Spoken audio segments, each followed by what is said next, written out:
Hello everyone, today we are going to start a lecture about English grammar which is related to clause and phrase. We will understand what is clause and what is phrase. बहुत सारे student confuse होते हैं कि phrase क्या है. Sentence का तो पता चल जाता है, फिर कंफ्यूज होते हैं कि क्लॉज और फ्रेज में क्या फ़र्क है, क्लॉज और सेंटेंस में क्या फ़र्क है. तो आज हम कवर करेंगे कि सेंटेंस, क्लॉज और फ्रेज में क्या, यानी कि मोस्ट ऑफ द जो हमारी वीडियो लेक्चर होगा अराउंड होगा क्लॉज और फ्रेज को डिफाइन करने में.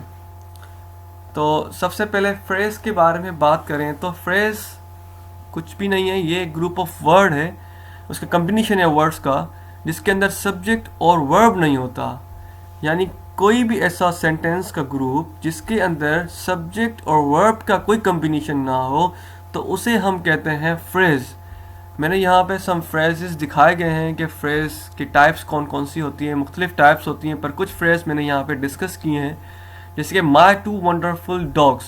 अब देखिए यहाँ पर आप देखें कोई सब्जेक्ट और वर्ब का आपके साथ कोई मिलाप नहीं आ रहा, कोई कम्बिनेशन नहीं बन रहा, तो ये एक फ्रेज है.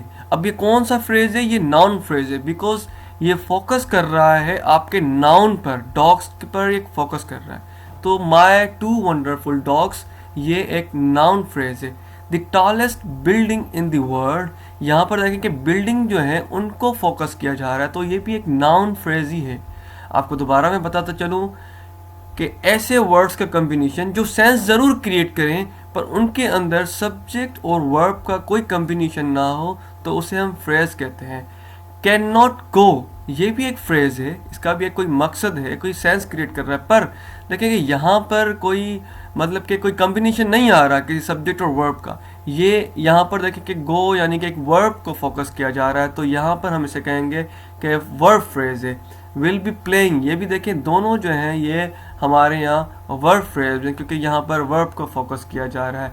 वेरी फ्रेंडली, फॉर एग्जाम्पल किसी बंदे को कहते हैं he is a very friendly person, तो वहाँ पर देखें कि फ्रेंडली को फोकस किया जाए. वेरी फ्रेंडली ये एक एडवर्ब है, और यहाँ पे रियली फास्ट ये भी फास्ट एक वर्ब है, एडवर्ब है.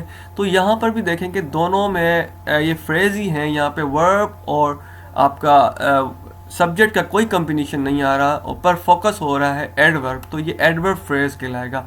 Near the post office on the 20th यानी कि ये यहाँ पर एक प्रीपोजिशन फ्रेज है क्योंकि यहाँ पर प्रीपोजिशन को फोकस किया जा रहा है.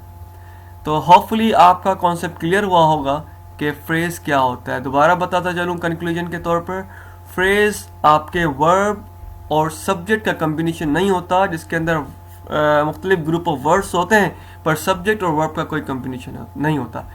तो इसके एंटी एक क्लॉज होता है. क्लॉज भी सब यानी कि ग्रुप्स का कलेक्शन होता है, वर्ड्स के ग्रुप होते हैं, पर उसके अंदर आपके पास सब्जेक्ट और वर्ब का कॉम्बिनेशन होगा. देखें कि इसकी डेफिनेशन मैंने यहाँ लिखी है.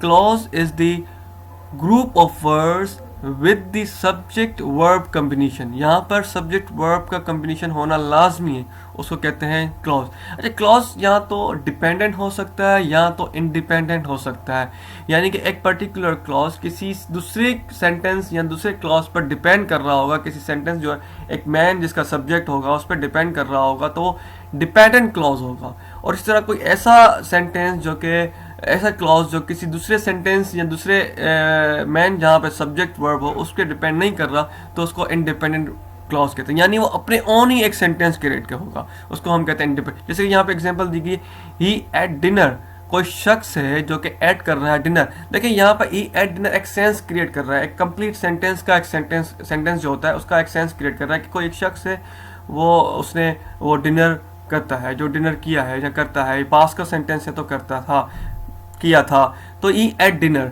यानी कि ये ईट का जो पास्ट है एट. तो मेरे कहने का मकसद है ये कंप्लीट एक सेंस क्रिएट कर रहा है, तो ये इंडिपेंडेंट क्लॉज है. यानी ये किसी और सेंटेंस को जोड़ने की ज़रूरत नहीं है, इसके अंदर किसी और सेंटेंस पर ये डिपेंड नहीं करता, तो ये इस वजह से हम इंडिपेंडेंट क्लॉज कहते हैं. डिपेंडेंट क्लॉज की एग्जांपल देखें, which is on the table.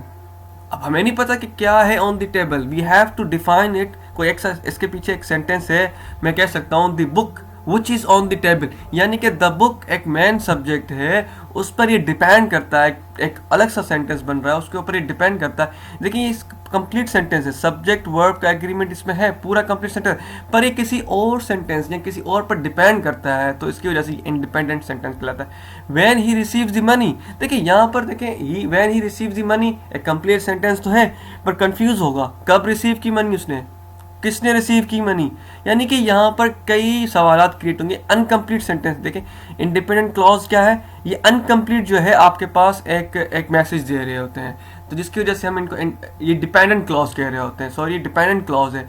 Independent clause एक कंप्लीट सेंस दे रहा होता है, जिसको अंडरस्टैंड करने के लिए, किसी सेंटेंस को अंडरस्टैंड करने के लिए आपके पास किसी और सेंटेंस की ज़रूरत नहीं होती, यानी उसकी कोई सहारा नहीं लेना होता उसको। उसमें ये एक फ़र्क है बहुत बड़ा इंडिपेंडेंट डिपेंडेंट क्लॉज में। डिपेंडेंट आपको मतलब कि एम्बिग्यूटी क्रिएट करता है, आपको क्लियर मैसेज नहीं दे रहा होता, उसके लिए आपके पास पीछे कोई ऐसी चीज़ होनी चाहिए जिस पे वो डिपेंड कर रहा होगा, कोई सब्जेक्ट होगा, कोई सब्जेक्ट वर्ब का कॉम्बिनेशन होगा, यानी एक कंप्लीट सेंटेंस होगा, यानी किसी मेन सेंटेंस के सब्जेक्ट का ये एक आपका हो सकता है, क्या कहते हैं, डिपेंडेंट क्लॉज।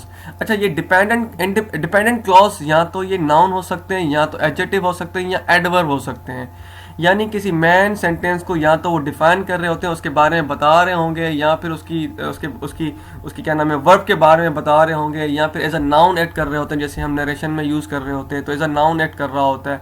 तो मज़ीद हम आगे पढ़ेंगे कि किस किस टाइप के क्लॉज होते हैं, नाउन क्लॉज किस तरह के होते हैं, एडजेक्टिव क्लॉज किस तरह के होते हैं, एडवर्ब क्लॉज किस तरह के होते हैं, हम उसको मज़ीद अगले लेक्चर्स में अंदर आपको हम डिफ़ाइन करेंगे।